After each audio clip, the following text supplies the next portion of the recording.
annahu da'a fastajaballahu du'aahu. Sesungguhnya Sa'ad bin Mu'adz berdoa dan Allah kabulkan doanya. Taqulu Aisyah tuh. Ya, jadi yang kedua ini doanya mustajabah. Doanya siapa? Sa'ad bin Mu'adz mustajabah. Wujud lelaki soleh ini, wali di antara wali-walinya Allah. Taqulu Aisyah radhiyallahu anha, Aisyah berkata, Rama Sa'dan rajulun minal musyrikin. Dahulu ada seorang laki-laki musyrik memanah Sa'ad dan kena. Sa'ad terluka kena panah. Fi ghazwatil Khandaq, dalam perang Khandaq. Khandaq itu perang Ahzab.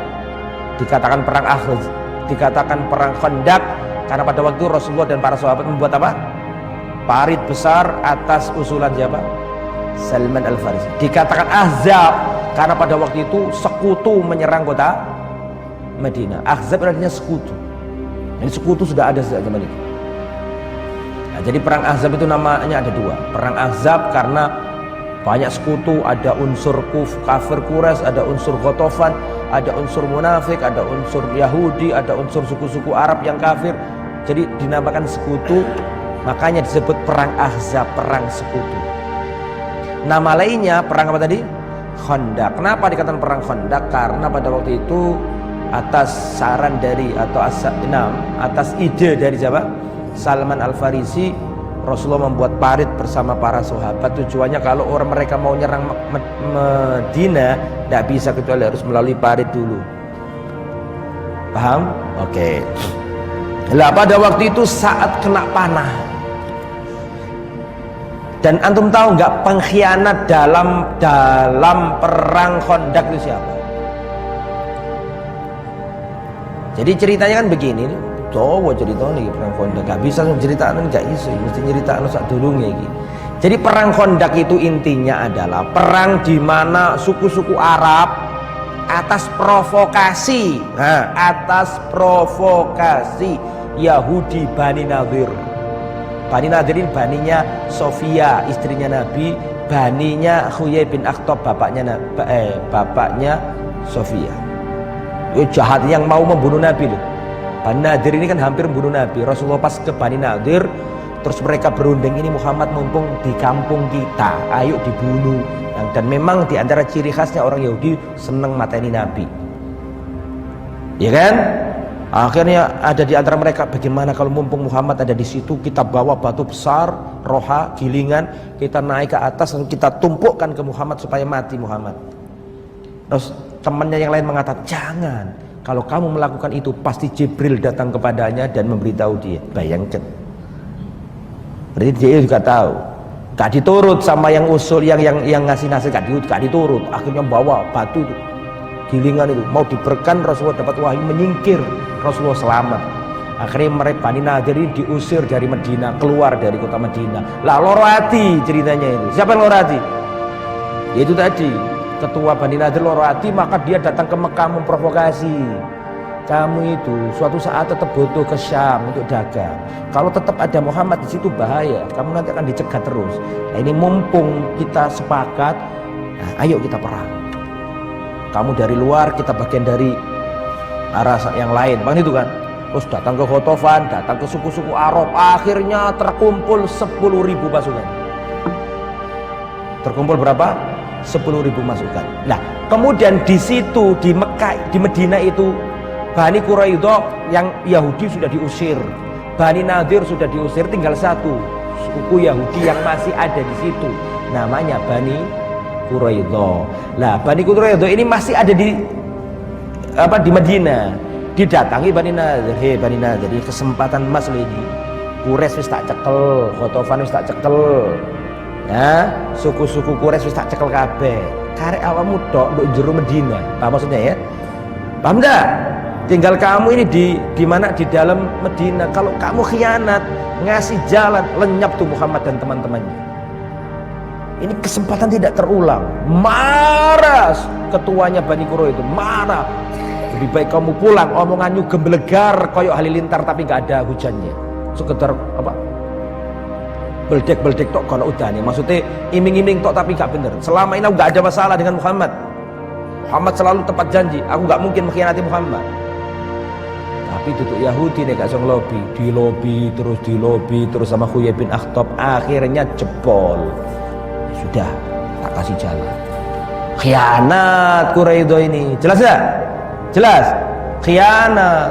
Nah, waktu para sahabat ini menghadapi 10.000 pasukan nih, ternyata di belakang orang Bani Quraidho ini apa?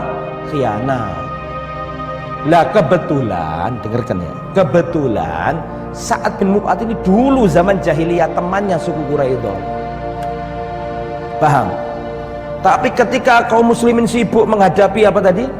Kaum sekutu, bahkan Sa'ad bin Mu'adz kena apa tadi? Kena panah, ternyata di belakang Yahudi bermain, berkhianat. Akhirnya Sa'ad bin Mu'adz berdoa. Untuk nerangno doanya itu mah lho, betul jelasno doa itu mah. Nek gak ngono gak nyambung. Paham? Fada Allahu, kembali ke kitab, baru kembali ke kitab. Akhirnya saat berdoa, gimana doanya? Allahumma la tumitni hatta taqarra aini min Quraidho. Ya Allah, dia sudah terluka parah loh ini Mu'adz ini, Sa'ad bin Mu'adz ini. Ya Allah, jangan matikan aku ya Allah sampai motoku adem dari Bani Quraidho. Sampai aku tenang dari Bani Quraidho. Maksudnya ikit-ikitan mentolong gintes Bani Quraidho, gitu loh. Paham maksudnya ya? Kok bisa dalam kondisi genting kok khianat begitu loh. Ya Allah, jangan matikan aku ya Allah sampai hatiku lego. Dengan apa? Bani Quraidho. Lah setelah itu Allah Subhanahu wa taala datangkan angin kencang, dan ini kalau saya cerita kalau seandainya saya di sini cerita perang Khandaq gak mari-mari, saking dahsyatnya perang ini. Kedinginan, kelaparan, gak ada makanan. Bahkan Rasulullah mengganjel perutnya dengan 2 batu, para sahabat 1 batu. Ini Rasulullah dawa perang Khandaq ini intine wae. Di saat kegelisahan kayak gitu itu, ya Allah kirimkan angin kencang. Nah ini kan suku-suku Quraisy kan, suku-suku Arab kan belum bisa masuk kota Madinah tadi kan, karena ada apa tadi? Ada parit. Di sana mereka membuat kemah-kemah, masak-masak api unggun, begitulah zaman dulu kan. Allah datangkan angin kencang, menghempaskan seluruh kemah-kemah mereka terbang ke sana kemari.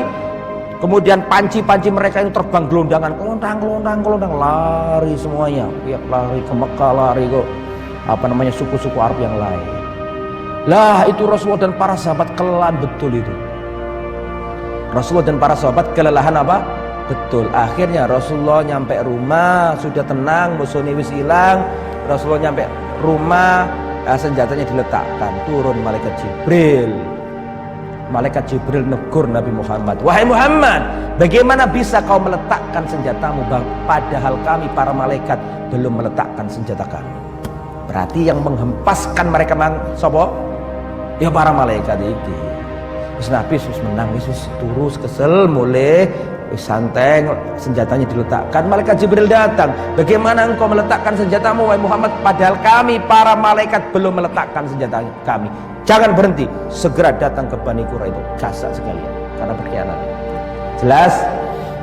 Nah itu Sa'ad bin Abi Waqqas sudah semakin parah. Kalau Sa'ad bin Abi Waqqas ini tandanya harus minum dulu. Bismillah.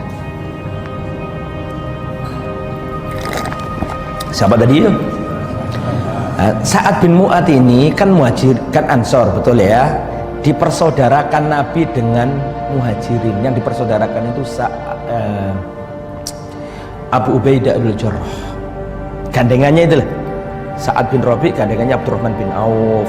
Abu Darda gandengannya Salman al-Farisi. Lah Sa'ad bin Mu'adz ini gandengannya Abu Ubaidah al-Jarrah. Ada yang lain mengatakan gandengannya adalah Sa'ad bin Abi Waqqas. Ada dua ya penjelasan para ulama. Oke, kembali ke materi. Nah pada waktu itu, waktu selesai orang-orang kafir Quraisy sudah lari tunggang langgang, orang-orang suku-suku Arab sudah pulang, itu Sa'ad bin Mu'adz itu dibuatkan para sahabat tenda di Masjid Nabawi. Jadi nggak pulang di situ. Jadi Rasulullah kadang-kadang jenguk, kasih tenda, dirawat sahabat di masjid situ. Itu dalil boleh merawat orang sakit di masjid. Lah, tapi beliau kan di situ karena sakit nggak bisa kemana-mana, di situ ada tenda di situ.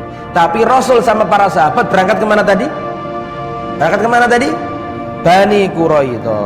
Nah, berangkat ke Bani Quraidho ini dikepung sama para sahabat khamsan wa isrina laila, 25 malam ya, berarti kan 25 hari, betul, 25 hari atau 25 malam dikepung. Kebiasaan orang Yahudi, tidak ada dalam sejarah Islam orang Yahudi sama orang Islam kontak fisik, pedang-pedang, panah-panah, tombak-tombak, gelut, tidak pernah, mesti sengedan. Goci, siapa sih goci? Yahudi. Berarti sengedan kan, ngumpet. Karena kebiasaan orang Yahudi itu punya apa? Punya kastil-kastil, punya apa sih? Benteng-benteng yang kokoh gitu loh.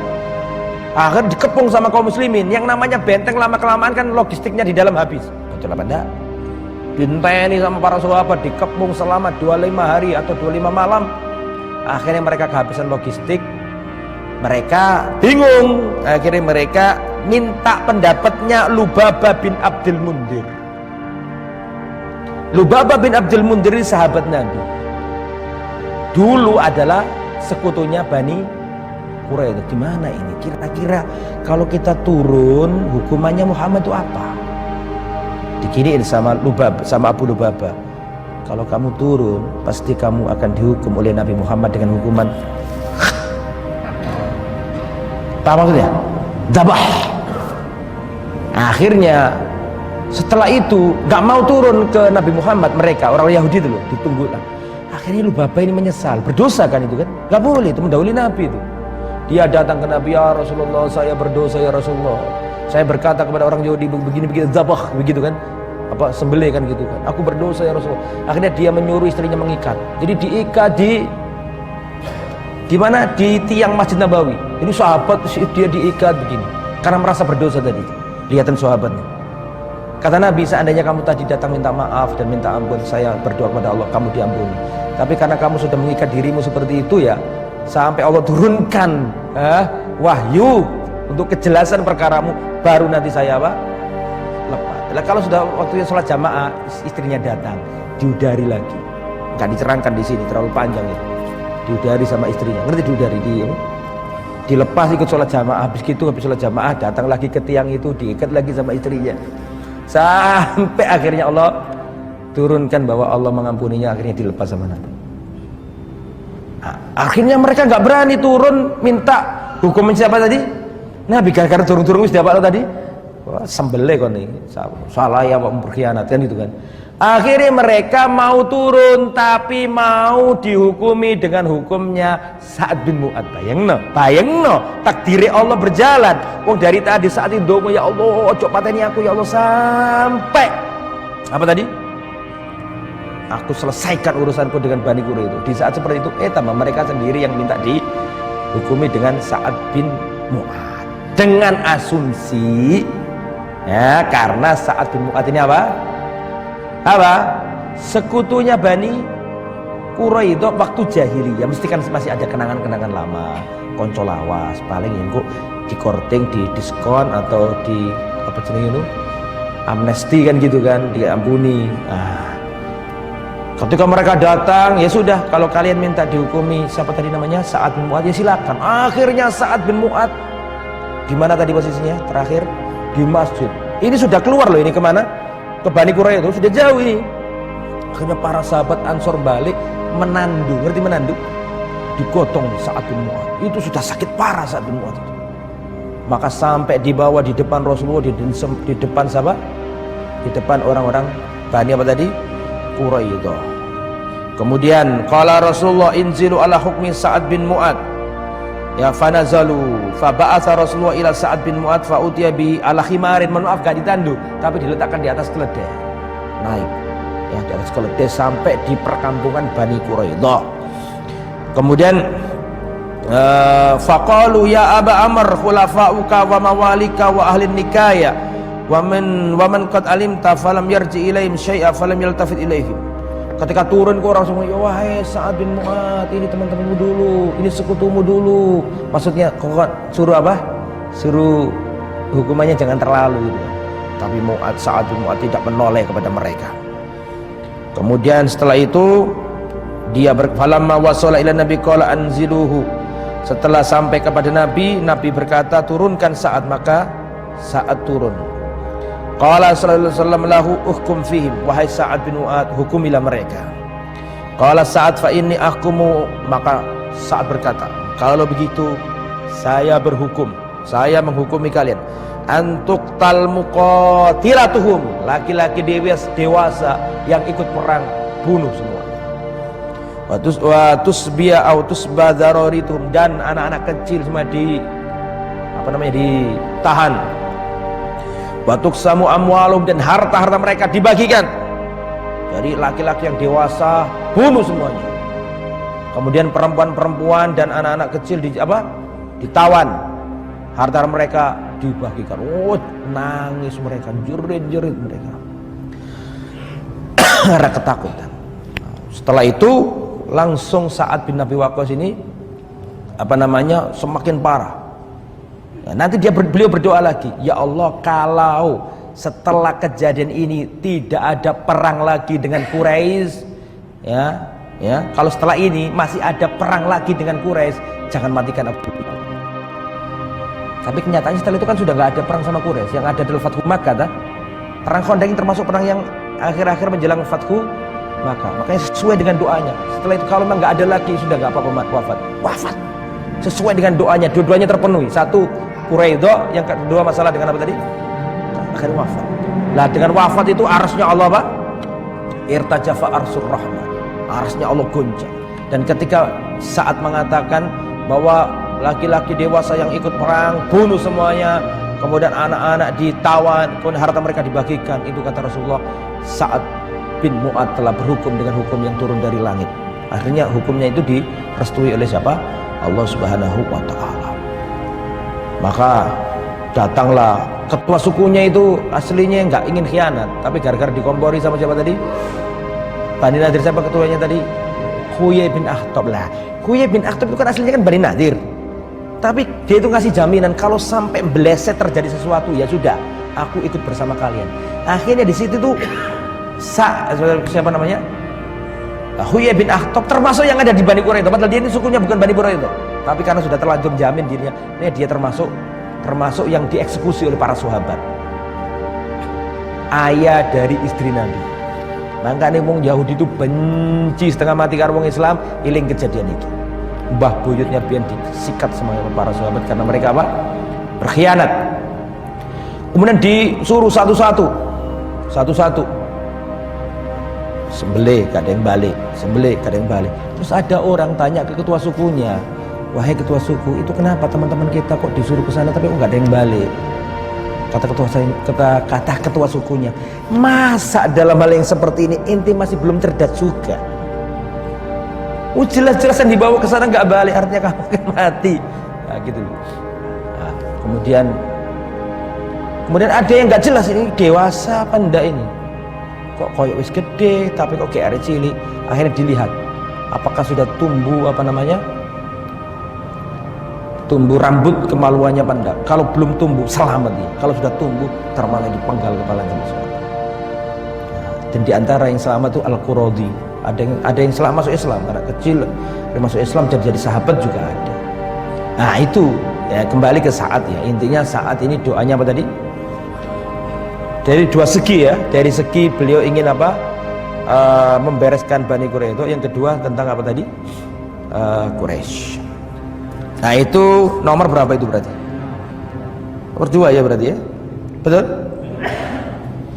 Yang nomor 3, wa min manaqibihi anna arsyar rahman ihtazza li mautihi. Tadi itu yang saya katakan. Dan itu ketika saat wafat itu Umar nangis karena nangisnya Abu Bakar. Abu Bakar nangis luar biasa. Dan Umar ikut nangis karena melihat siapa? Abu Bakar nangis luar biasa. Karena Sa'ad bin Mu'adz itu orang baik, walinya Allah, omongannya mandi biidnillah. Nah, diijabai oleh apa? Ngerti omongannya mandi bahasa Jawa. Maksudnya sering Allah kabulkan, Allah ijabai begitu. Nah, kemudian yang nomor 3 ini termasuk keutamaannya Sa'ad bin Mu'adz, arsy-Nya Allah goncang dengan kematiannya. Qala Rasulullah ihtazza al-arsyu li mauti Sa'ad bin Mu'adz. Arsy itu bergetar dengan wafatnya Sa'ad bin Mu'adz. Wa janazatu Sa'ad mawdu'atun ihtazzalah arsur rahman. Kemudian qala Rasulullah an Sa'ad bin Mu'ad, hadzal abdus salih alladhi taharraka lahul ars. Sa'ad bin Mu'ad adalah seorang hamba yang soleh yang arsnya Allah bergerak, ya. Futihat abwaabus sama, pintu-pintu langit dibuka. Wa syahidau sab'una alfan minal malaika, dan 70.000 malaikat menyaksikan jenazahnya. Lam yanzilu ilal ardi, malaikat yang mengikuti jenazahnya itu enggak balik ke muka bumi lagi. 70.000 malaikat yang mengikuti jenazahnya siapa tadi? Sa'ad bin Mu'ad, dan enggak balik lagi ke bumi. Ya. Walam yanzilu ilal ardi qabla dzalik. Ya. Saya ulangi ya. Wa syahidu sab'una alfan malaikat lam yanzilu ilal ardi qabla. Dan disaksikan, saya ulangi, keliru ya. Saya tadi harus banyakkan keliru. Dan jenazahnya disaksikan 70.000 malaikat yang turun, yang sebelumnya tidak pernah turun ke muka bumi. Kemudian setelah itu yang nomor 4, wa min manaqibi annal malaikata nazalat minas sama'i litahmila janazatahu. Termasuk keutamaan Sa'ad bin Mu'ad adalah malaikat turun untuk ikut menggotong jenazahnya. Jadi pada waktu itu ya antum, termasuk sifatnya Sa'ad bin Mu'ad itu badannya gede. Badannya apa? Besar, gede dukur ya, mungkin kalau zaman sekarang. Maka lamma humilat janazatu Sa'ad bin Mu'ad, ketika para sahabat gotong jenazahnya siapa? Sa'ad bin Mu'ad, orang-orang munafik berkata, ma akhaffa janazatu, alangkah ringan, kan kelihatan kan gotong mayit kalau ringan kelihatan. Alangkah ringannya jenazahnya Sa'ad bin Mu'ad. Orang munafik ngomong kayak gitu. Qalal qaumu, kemudian Rasulullah berkata, jadi ucapannya orang munafik itu, mereka berkata, ma akhafat janazatu wa dzalika li hukmi fi bani Quraidah fa balau dzalika nabiyyu. Orang munafik berkata, alangkah ringannya jenazahnya Sa'ad bin Mu'ad ini. Maka Rasulullah berkata, innal malaikata kanat tahmiluhu, sesungguhnya para malaikat menggotong jenazahnya atau memikul jenazahnya. Walamma kharaju bi janazati Sa'ad bin Mu'ad qala al-qaum ma hamalna ya Rasulullah maitan akhaf alaina minhu. Ketika para orang-orang yang mengikuti jenazah itu gotong jenazahnya ini keluar, mereka berkata, ya Rasulullah, kami tidak pernah mengangkat jenazah seenteng seringan jenazahnya Sa'ad bin Mu'ad.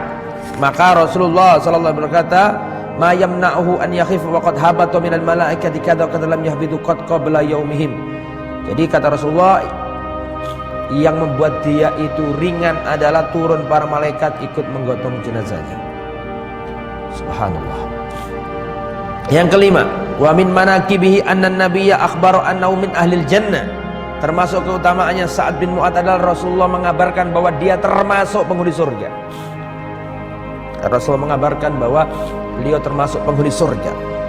Bagaimana ceritanya? Begini ceritanya. Adzan ini ya. Mungkin yang terakhir ini, adzan dulu, setelah itu saya ceritakan yang terakhir ini.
Baik. Nomor berapa sekarang? Nomor 5. Iya, nomor 5, belum penjelasannya belum kan? Bahwa Sa'ad bin Mu'adz dikabarkan Rasulullah termasuk apa? Ahli surga. Ceritanya begini, An Waqid bin Amr bin Sa'ad bin Mu'adz. Saya ulangi ya, ingat-ingat namanya. Waqid bin Amr bin Sa'ad bin Mu'adz. Dan Waqid ini apanya Sa'ad bin Mu'adz? Saya ulangi ya. Dari Waqid bin Amr bin Mu'adz bin Jabal bin Sa'ad bin Mu'adz. Waqid bin Amr bin Sa'ad bin Mu'adz. Berarti Waqid yang sedang cerita ini apanya Sa'ad bin Mu'adz? Cucunya. Waqid putranya Amr, putranya Sa'ad bin Mu'adz. Berarti yang cerita ini kan cucunya, betul? Cucunya yaitu namanya Waqid berkata, dakhaltu Anas bin Malik, aku pernah masuk bertemu Anas bin Malik. Berarti ini kan nggak sahabat Nabi Waqid ini. Ketemu Anas bin Malik karena Anas bin Malik ini sahabat yang terakhir wafat. Jadi mungkin saja ketemu Waqid karena Anas bin Malik sendiri itu termasuk sahabat Nabi yang terakhir apa? Wafatnya. Paham ya? Jadi Waqid ini cucunya Sa'ad bin Mu'adz ini pernah bertemu Anas bin Malik. Dan Anas bin Malik ini umurnya panjang, yang terakhir wafat, kaya raya dan anaknya banyak. Saya pernah masuk bertemu Anas bin Malik, maka Anas bin Malik itu berkata kepadaku, "Man anta? Kamu ini siapa?" Dijawab, "Ana Waqid bin Amr bin Sa'ad bin Mu'adz." Aku ini Waqid, anaknya Amr, anaknya Sa'ad bin Mu'adz. Mendengarkan ucapannya bocah ini, maka Anas bin Malik berkata, "Innaka bi Sa'din lasyabihun." Kau ini benar-benar mirip sama kakekmu. Summa baka, terus Anas bin Malik ini nangis. Fa'aktsarul buka, dan semakin menangis, semakin menjadi tangisannya siapa? Anas bin Malik. Karena teringat sekali siapa? Sa'ad bin Mu'adz. Rahmatullah ala Sa'din, semoga Allah merahmati kakekmu Sa'ad. Kana min a'dhamin nas wa atwalihim. Dulu kakekmu adalah orang yang paling besar dan paling tinggi. Artinya gede dukur wong ini. Ya. Tsumma qala, dulu Rasulullah berkata, pernah Rasulullah memberangkatkan pasukan ke negeri namanya Akidir Daumah. Kemudian dikirim kepada Rasulullah itu jubah yang ada emasnya. Ya, jubah yang ada, nggak tahu perhiasannya gitu, ada emasnya. Dan kata pengarang kitab ini, mungkin pada waktu itu emas belum dilarang begitu.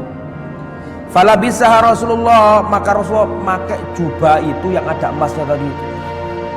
Rasulullah berdiri di atas mimbar, kemudian Rasulullah duduk, Rasulullah diam. Summa nazal, kemudian Rasulullah turun. Fajalan nasu yalmisunal jubah, orang-orang datang dan memegang jubahnya Nabi karena mewah, luar biasa bagusnya. Jubah dan ada apanya tadi? Jubah di dibaj, yakni jubah sutra. Yang ada apanya? Sudah sutra, masih bisa. Bah, berarti benar-benar mewah kan itu kan? Maka orang-orang megang ini, ya Allah, lembut sekali, bagus sekali gitu kan? Orang-orang gitu. Maka Rasulullah berkata, "Atajabuna min, apakah kalian ini sangat terkagum-kagum dengan pakaian ini?" Qalu, orang-orang berkata, "Ya Rasulullah, ma ra'ayna thawban qad aksan minhu." Tidak pernah ya Rasulullah sama sekali kita melihat baju yang lebih bagus daripada baju ini. Tidak pernah. Berarti ini baju saking apa? Saking bagusnya. Ya. Kemudian Rasulullah berkata, "Lamin dilu Sa'ad bin Mu'adz fil jannah ahsan mimma taraun." Sesungguhnya sapu tangannya Sa'ad bin Mu'adz di surga lebih bagus daripada pakaian ini. Nah, ini yang perlu digarisbawahi. Sesungguhnya apa? Sapu tangannya siapa? Sa'ad bin Mu'adz di surga itu lebih bagus daripada pakaian ini. Inilah yang menjadi sahihnya. Kemudian terakhir yang nomor berapa? 6, ketika Sa'ad bin Mu'adz wafat itu, maka Rasulullah mendoakan, Allahumma inna Sa'dan qad jahada fi sabilik. Ya Allah, sesungguhnya Sa'ad dulu berjuang membela jalanmu, wa saddaqa rusulak, dan telah membenarkan para rasul. Intinya Rasulullah mendoakan agar diterima oleh Allah Subhanahu wa taala. Jadi Rasulullah bersaksi atas kebaikan yang dilakukan oleh Sa'ad bin Mu'adz. Alhamdulillah, naktafi bihadzal qadar. Kita cukupkan sampai di sini. Ada beberapa yang belum disampaikan, tapi insya Allah itu kita anggap cukup untuk menggambarkan tentang sahabat Nabi yang bernama Sa'ad. Jadi kaum Ansor itu punya 2 Sa'ad yang terkenal. Yang pertama Sa'ad bin Mu'adz, yang satunya lagi Sa'ad bin Sa'ad bin Waqqas itu muhajirin, termasuk 10 orang yang dijamin masuk surga Quraisy. Nah, orang Ansor itu punya 2 Sa'ad yang terkenal, Sa'ad bin Mu'adz dan Sa'ad bin Jabal. Memang ada Sa'ad bin Jabal, Mu'adz bin Jabal itu. Sa'ad bin Mu'adz dengan Sa'ad bin Ubadah. Sa'ad bin Ubadah. Besok akan saya terangkan Sa'ad yang kedua, Sa'ad bin Ubadah. Makanya ada terkenal Sa'dan, 2 Sa'ad, Sa'ad bin Mu'adz dan Sa'ad bin Ubadah, dan dua-duanya ketua suku. Yang satu Aus, yang satu Khazraj. Bagaimana ceritanya? Insya Allah pada pertemuan yang akan datang. Semoga bermanfaat. Subhanakallahumma bihamdika, asyhadu an la ilaha illa anta, astaghfiruka wa atubu ilaik. Assalamualaikum warahmatullahi wabarakatuh.